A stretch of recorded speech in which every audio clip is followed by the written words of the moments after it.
naton ini sa mga Ilonggo speaking and um, viewers dira sa Negros Occidental kag kun sa diin man nga lugar nga malambot sa sining aton Facebook Live.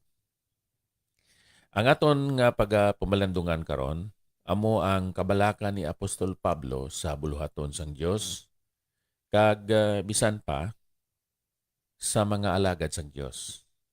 Kag aton kuhaon ang passage sa 1 Corinthians 16 sugod sa bersikulo 10 tubtob diri sa bersikulo 18. Ang dinalan sang balaan kasulatan nagasiling, kung magabot si Timoteo, tatapan ninyo nga mangin kaupod siya ninyo sa walay kahadlok. Kay nagahimo siya sang buluhaton sang Ginoo, subong sang ginahimo kuman. Gani walay taong magtamay sa iya. Patigayunon ninyo siya sa iyang panlakatan sa pagidait.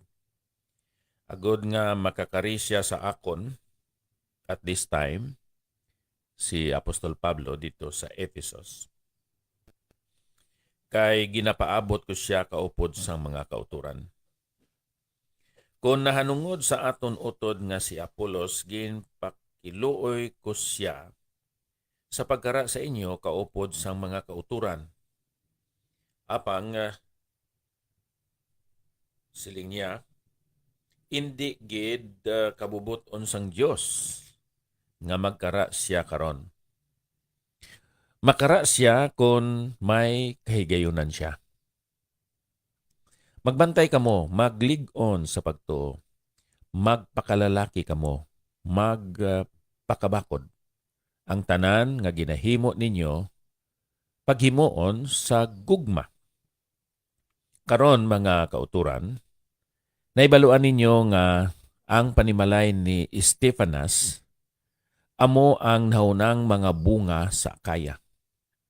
Kag nagpanugyan sila sang ila kaugalingon sa pag-alagad sa mga balaan.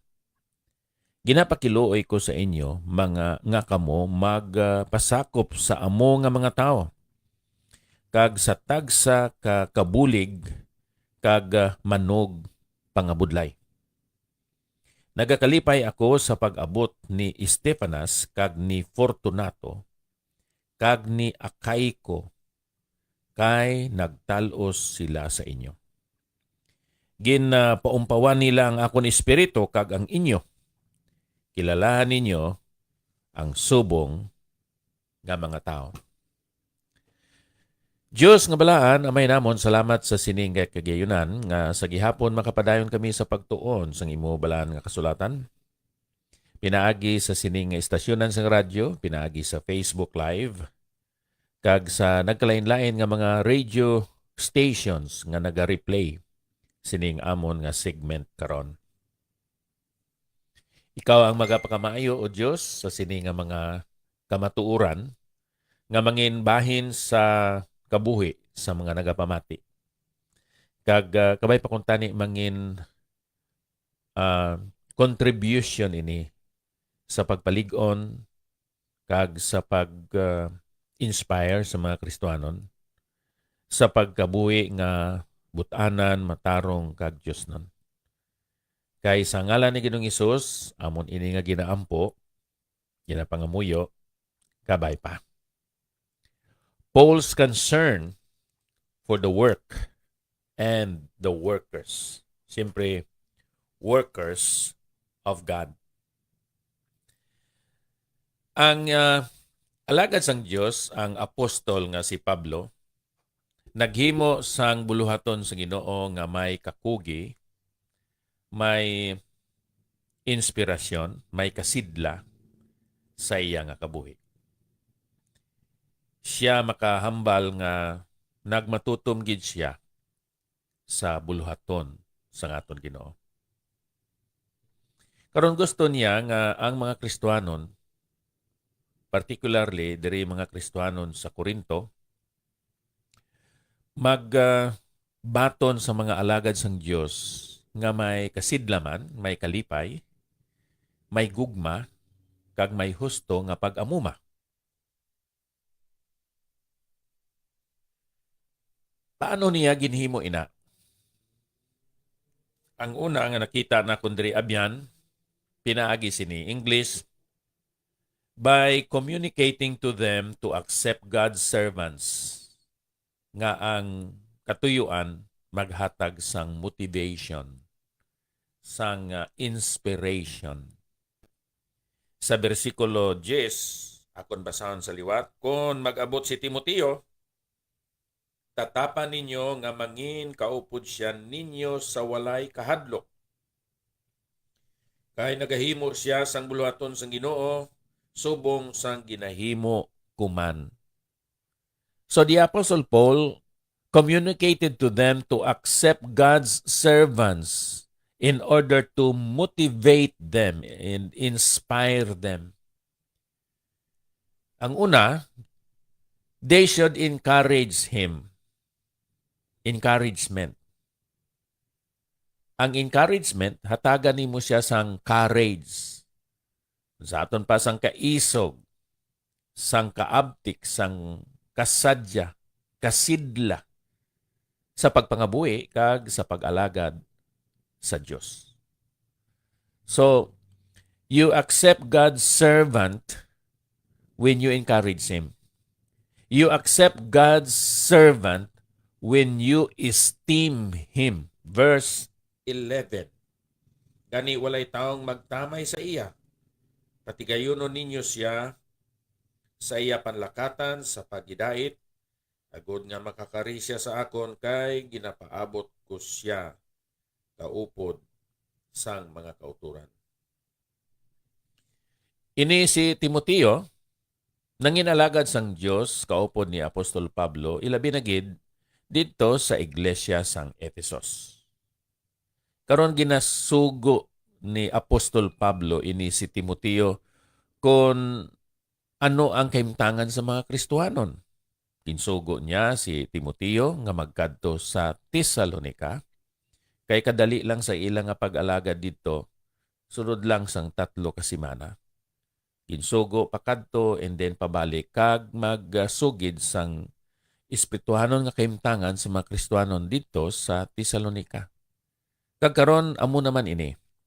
Siling diri, kung mag-abot si Timoteo, that means naga-travel at this time si Timoteo padulong dito sa Corinto.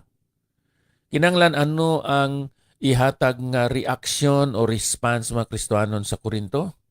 They should not only encourage him, but to esteem him, to admire him. May paghatag sang pagpasidungog sa kay Timoteo. Amoy na ang buhaton sa mga Kristohanon. Pag-esteem, hindi pag-criticize, pagpakanubo, pagpakahuya sa mga alagad sa Ginoo. Christians and churches should encourage their pastors. They should esteem their pastors. And then, ariman diri ang ginhimo ni Apostol Pablo subong ehemplo sa kay Apolos. Anong ginhimo niya sa kay Apolos? Sa verse 12, kung nahanungod sa aton utod nga si Apolos,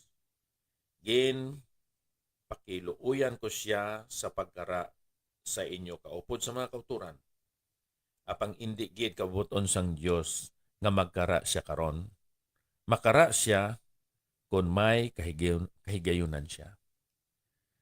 So sa sini nga bersikulo aton makita nga ang alagad sang Dios kag ama Kristohanon hindi lang mag-encourage sa pastor, hindi lang mag-esteem sa pastor, kundi mag-endorse sa pastor.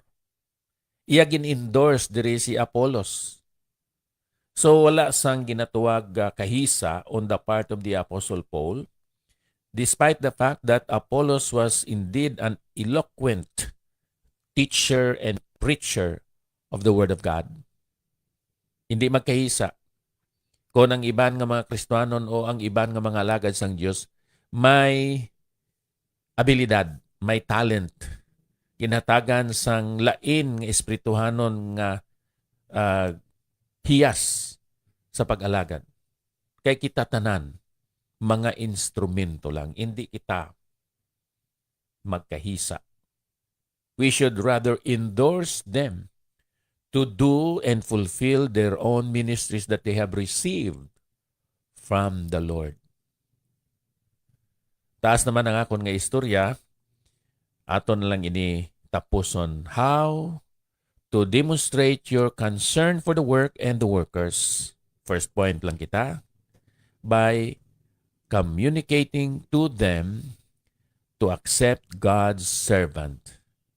And that is to motivate them by encouraging them, by esteeming them, and by endorsing them to others. Like what Paul did to Apollos in relation to the ministry in the Church of Corinth. Mga pangamuyo kita. Diyos, nga balaan, madamo gid nga salamat. Nga ginatudloan nimo kami to accept and honor your work and your servant. Especially those who are pastoring, shepherding, teaching, and preaching your word. Ginoo, hatagi kami sang may gugmaon nga tagipuson, mapinasakupon nga attitude, kag mabinalakon nga handom sa imo nga iglesia, sa imo buluhaton, kag bisan pa sa imo mga alagad. Madamo gid nga salamat sa ngalan ni Ginoong Jesucristo. Kabay pa. Nairel salamat gid sang imo nga pag-replay sining aton nga segment karon. So wala pa ko magalin sa sining aton na istasyonan sang radyo dere. Akon nga pagpangamusta kag pag greet sa mga kauturan, walo kamo nga nag-react, nag-respond, nag-comment. Labi na gid kay Sister Elsie Bakang. Salamat sa inyo nga pag-share mga abyan. Kung inyo ini makita kag matapos palihog paambit man dara sa inyo mga abyan nga mga Ilonggo speaking. Ang Dios magapakamaayo sa aton nga tanan. Madamo gid nga salamat. No greater love is known.